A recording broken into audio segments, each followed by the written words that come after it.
Today we're going to talk about Moes' third discovery, which was eliminating all the unnecessary movements of a conventional golf swing. Welcome back to the channel. We've gone through 2 videos, so if you missed out on those 2 videos, make sure you go back and watch the videos on the channel.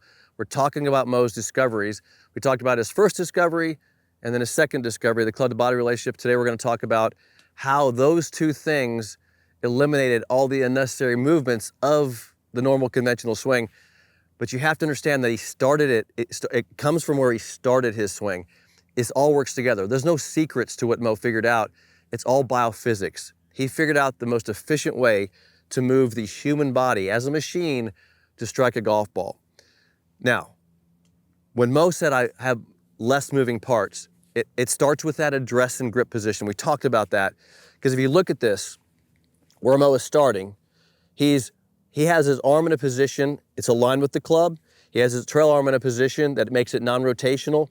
And so because of this starting position, he's able to move the body in a more efficient, non-rotational way. He's eliminated the rotations that are unnecessary, the angles that are unnecessary, the lifting of the body that's unnecessary. All those things have been eliminated because of that starting position.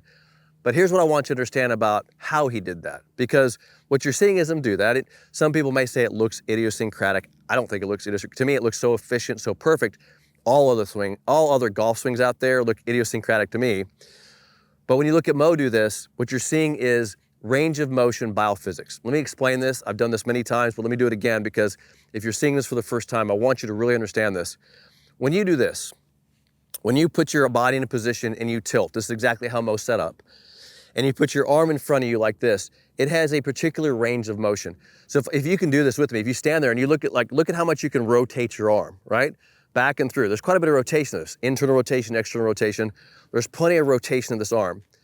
But did you know that if I take your upper arm, if I tilt your body and I take your upper arm and I go internal rotation with this part of your arm, see my whole upper arm, this is called flexion, my arm is in flexion, and my arm is internally rotated, but I hold it here. And I don't move my upper arm, and I turn my forearm, watch what my hand does. It only can go that far. I can't go further. I just can't go. My body, because of my position, has a range of motion. That's a max range, right? Max range. And you're saying, what the hell does that have to do with the golf swing? But watch what happens in the backswing. I'm gonna go through the lead arm. I'm tilted, right? I'm in flexion. All good players have flexion in their lead arm, lead shoulder impact. No one hits a golf ball from here. All good players hit a golf from here. So with the lead arm is in flexion. In the backswing, what does the arm do? It goes internally rotated. See that? It stays internal. That's exactly what I just showed you. It's internal. So you make an internal rotation in the backswing. Because of tilt, look at it, stays internal, right? Staying internal because of tilt and flexion. And then when I get to a certain point, this goes into, it squares the face at full range. See what happened? I did exactly what I showed you. Tilt, flexion, internal, full range. What Mo figured out is you start there, you neutralize the lead hand, you put it in its full range at address. That's exactly what he figured out. And now this arm can go internal full range in the most efficient, least motion possible. Because let's step back for a second. If you're a conventional golfer, and most of you probably are, you have set the club down with an angle here. You have actually external and internal rotation of the lead arm. This arm is in a angled position, and now you've got to deal with it. Sometimes you take the club out. Sometimes you take the club in. So you got to deal with an angle, and you got to deal with rotation. And now you got to figure out from here, and you're too close to the ball to begin with, how to figure out how the arm now goes internal and then full range. See what just happened? All the movement of that club and all these angles, all that crap going on. Mo didn't have that. He put this arm in its range already, and then he went internal and then max range. Look how simple that is. Internal, max range. Okay. That's just one little example of what Mo figured out. But here's the thing. Mo did not know he was doing this. He intuitively discovered this. And one of the things that I want to express to you, anybody, it's 2025. I've been doing this now for over almost 30 years. What I want you to understand is that you may be seeing this for the first time. And people that had approached me all the time saying, I wish I'd have learned this sooner. I wish I'd have understood what you're talking about sooner. And maybe I'm getting better at explaining it, I don't know. but I hope this can really help you this year to maybe discover some of the things that will really have you on the golf course having more fun playing the game of golf. Let's talk about one more discovery about how this is biophysics. So we got the lead arm in position. Look at the trail arm now. Notice the tilt. See the shoulder? It's not inflection, it's more back. It's slightly inflection, but it's more onto the plane. So the shoulder sits back on the plane.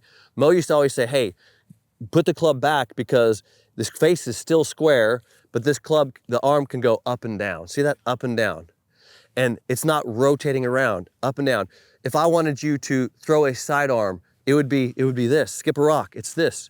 It's the most efficient. Look, it's non-rotational. It's up and down. So this one's moving up and down, the most efficient way possible. It's not moving around, it's not rotating, it's up and down. So this one's going internal full range, this one's going up and down. So now, because of the position of my body and the position of the hands, I have the most efficient way I can move the hands to back to impact. And look at the face square up. Here, I can't help but square the face every single time because of the positions I'm in. Okay. Interesting, right? So now that's what Mo figured out. Now we have to deal with the efficiency of the body. You can't get the efficiency of the body without Mo's address position. You can't get this efficiency without the biophysics of Mo. It all works together. That's why you can't just try one piece of Mo's swing. I don't recommend that because you try one piece of it, you don't get the full benefit of it. Everything is biophysics. So let's look at the next thing. Look at Mo's foot position. Now, what you're gonna see with Mo is when he swings, the lead knee is gonna be stable and that foot's gonna be on the ground through impact. And you're gonna say, Todd, you lose speed doing this. There's no way you lose speed from keeping your foot on the ground because you don't need to lift the foot to produce rotational speed. See, golf swings need rotational speed. Mo had plenty of rotation. All good golf swings have rotation. What you eliminate, what Mo didn't have to do anymore was lift the body to get to impact. Because he had the club on the single plane, he could return it to impact without lift. He still has rotation, he still has speed, he just didn't have the lift. He didn't need it because he didn't have angles to deal with. You understand? He didn't have any angles that he was fighting because of the conventional messed up setup. Now, here's what gets really crazy about what you see in Mo's swing. What I call the braking system. This is where the body gets stability. You don't get speed without stability. And what Mo figured out was because of his foot position, when he rotated back, he braced against the trail leg. In order to produce speed, one thing needs to be stopped as another thing keeps moving. This is called separation. This allows us to stabilize and then accelerate. So as this is slowing down, this can speed up. That's the way biophysics works. So what happens is when Mo changed directions, he would go into a stable lead knee. Don't even call it flex. I used to call it flex, and flex is different. Stable, solid lead knee. Well, when you have a solid lead knee, you can rotate as much as you want, okay? Now, follow me on this. I can rotate as much as I want. When that foot stays down, it creates another limit. Because you can do this right now. If you tilt your body, stabilize your knee, make sure your foot has a little rotation to it, and then turn your hips. Max range, max range. See that? Max range, max range. It's all I can go. I can't go any further than that. I cannot spin my hips further. However, I'm turning as much as I can. I want to make that a point. As much as I can. Just think about this. I want you to turn your hips as much as you possibly can. I want you to produce as much rotational speed in your hips as you can, but I'm not going to let you go past that because you can't. Now, this may get one step too far on this video, but think about this from a consistency perspective, right? I know you want to be more consistent. The only way I can make you more consistent is to get you to impact more consistently. The only way I can get you to impact more consistently is to get your body positions consistent. That makes sense, right? So, take that to what I just talked about in the lower body. If your arms and hands can only go here, max range, and your body can only go here, full range, no more than that, with foot down, you're gonna hit the same spot every single time. Boom, boom, boom, every single time, right? Because you can't go anyplace else. This is why I tell people, if you put yourself in correct positions and you do what Mo was doing and you copy Mo, you can't help but hit the impact position perfectly. The golf swing is already inside of you if you hit the correct positions. This is what Mo discovered. It's part of the big discovery Mo made. And by the way, if you're really interested in learning this, I have a single plane conversion guide. It's actually a guide which you can download. You just drop your email and I'll put the link in the description here. Drop your email and I will send you right now my 5-step conversion guide. It walks you through the process. I call it my plane guide because the purpose is to get this club moving on plane back to impact perfectly. So if you want that guide, just click the link in the description here and give me your email and I'll send it right to you.